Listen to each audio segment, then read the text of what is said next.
Today we are going to explore the current AI boom through a metaphor that may look fragile but is surprisingly accurate. AI is a house of cards. While it is easy to notice that the rapid expansion of AI is expensive, it's not always appreciated that the vast spending cannot continue unchecked. What this will mean for the huge societal possibilities we all imagine when we hear the expression, AI will change everything. Let's look at the metaphor more closely. A house of cards stays upright only while every card bears a balanced load, and none are missing. Remove just a few key cards, perhaps the ones at the base, and the whole tower collapses. In AI, the cards are interdependent. You can't train a model without compute. You can't run a data center without power. You can't pay for compute without capital. And you cannot attract talent without a promising product or research agenda. While most people are now switched on to the possibilities of AI, how many realise just how fragile AI actually is? The reason is that much of what AI does is hidden away in very large data centres, where the training of these complex models is performed. AI data centres are fragile because they operate at the extreme intersection of power-intensive, heat-generating hardware, tightly coupled software stacks, and highly variable workloads that will push the limits of networking, storage, and cooling infrastructure. First, the massive clusters of GPUs, TPUs, or custom ASICs needed for training and inference draw megawatts of electricity, making the facilities acutely dependent on stable grid power supply and sophisticated power distribution systems. Any interruption or voltage fluctuation can cascade into hardware throttling or outright failure. Second, the heat produced by such accelerators demands precision cooling, often liquid cooling loops or high-density HVAC. These are difficult to scale and highly sensitive to ambient temperature, humidity, and airflow blockages. So a minor coolant leak or fan fault can rapidly trigger thermal shutdowns. Third, the hardware itself is scarce and supply chain constrained. So a single component defect, for example, a batch of faulty memory modules, can stall entire training pipelines and create long-lasting capacity gaps. Fourth, AI workloads are inherently prone to bursts of hyperactivity and unpredictability. Sudden model size increases, hyperparameter sweeps, or serving spikes can overload compute, network bandwidth, or storage I/O. This can expose bottlenecks that are hidden under average load conditions. Fifth, the software ecosystem spanning low-level drivers, container orchestration, distributed training frameworks, and model-serving stacks is extremely complex. Version mismatches, bugs in scheduler logic, or misconfigured resource quotas can cause deadlocks. Silent data corruption or silent performance degradation that is hard to detect until a job fails.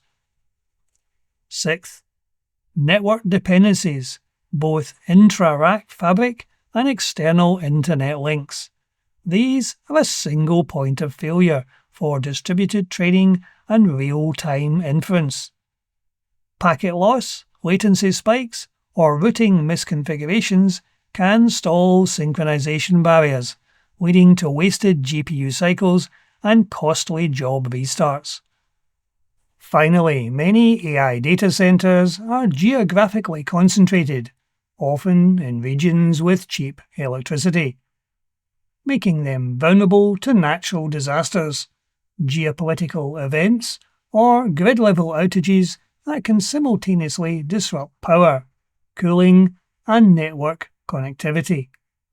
Together, these interdependent physical, logistical, software, and operational stresses mean that a small disturbance in any one domain can propagate across the entire ecosystem, leading to outsized downtime or performance loss, and hence the intrinsic fragility of AI data centers. Launching a new AI model could be likened to launching a new show on a streaming service. All the costs are upfront. Money flows like water while the show is being made, all in the hope that the people will like it and watch it, allowing the owners of the show to sell the rights to one or more streaming services and recoup their initial expenditure. Any avid stream service watcher will know that some shows are massively successful, and others become casualties of early cancellation. When the plug is pulled on a show you personally like, it can be traumatic. AI products are subject to the same monetary constraints. There are many AI systems out there at the moment, but it's the early days of this industry. Everyone wants a piece of the action, and money is truly flowing like water. But the returns on all this investment are nowhere near enough yet to justify the expenditure. If we look back to the 1980s, when every company who could was designing and building home computers to sell to consumers, the explosion of innovation created many different formats and designs. And of these, how many are left today? I predict that the same will likely happen with AI. When the dust settles, there will be a very small number of large companies left, providing top-notch AI systems, as these will have been the only ones that could not only cover their costs, but make money at it. Constructing a new AI data center is incredibly costly, and the exact financial impact on users of the AI models hosted in these centers has yet to be definitively determined. Looking past the cost and fragility of AI data centers, let us look at the effect that these AI systems are going to have on us, the humans using these services. One pressure point is that some AI services will take away people's jobs. There is no doubt that this will happen, and in some cases it is already happening. But it's not the first time this kind of automation has occurred. In the UK in the 1990s, the production of newspapers went through a technological shift, away from hot metal printing presses to photo typesetting and digital computing. The UK was one of the last holdouts globally for this change, even though it was well predicted and inevitable. The degree of industrial disputes could have been lessened by some forward thinking and a lot of retraining.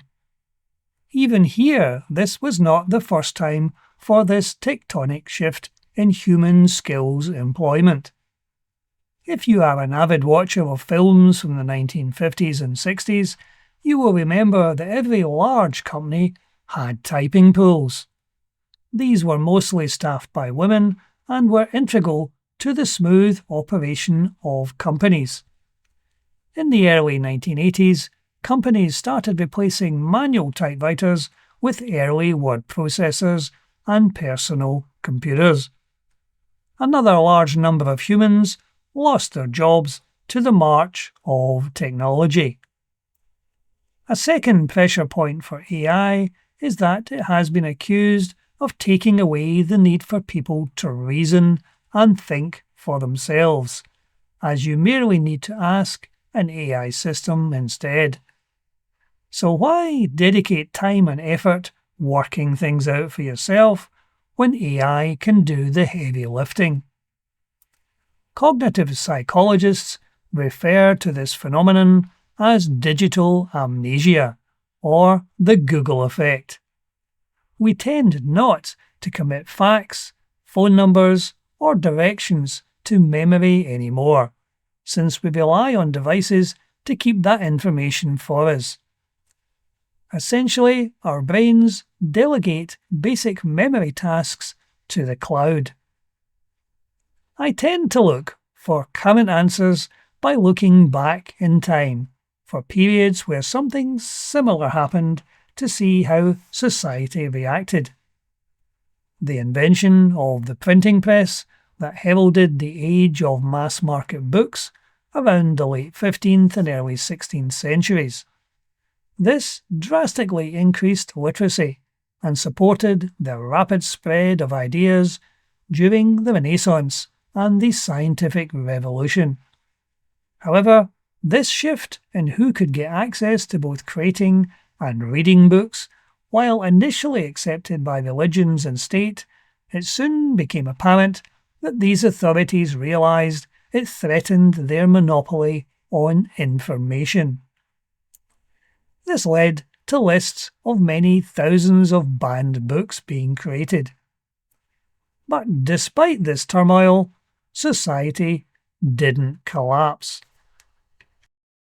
We can go back further to the time of Socrates, the Greek philosopher, some 2,400 years ago, who argued that writing would damage human memory and create the illusion of wisdom without true understanding, and lead to miscommunication, since written texts cannot answer questions or defend themselves.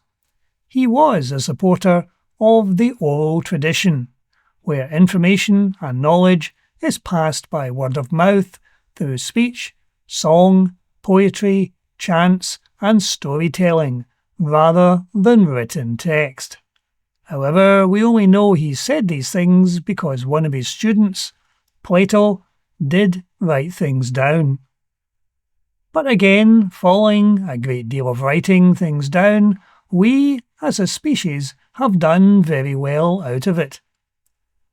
Coming back to the present, for better or worse, we live in a globalised world, where knowledge is easy to come by, but understanding still takes work.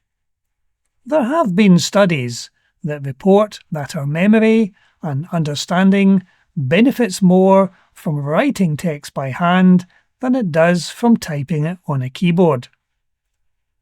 But is this fundamental, or have we as a species evolved to take information in by writing it by hand because we have been using writing for many, many generations? The decline of oral traditions has led to a decrease in learning through memorization and repetition. Using a keyboard is a relatively new phenomenon.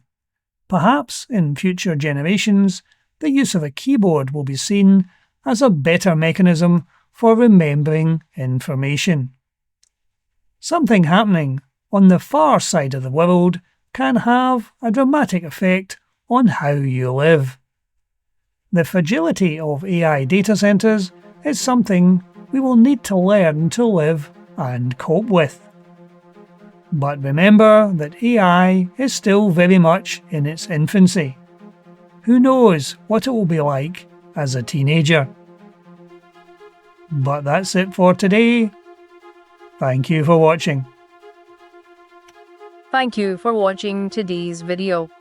Please feel free to click on the link in the description below to discover more videos.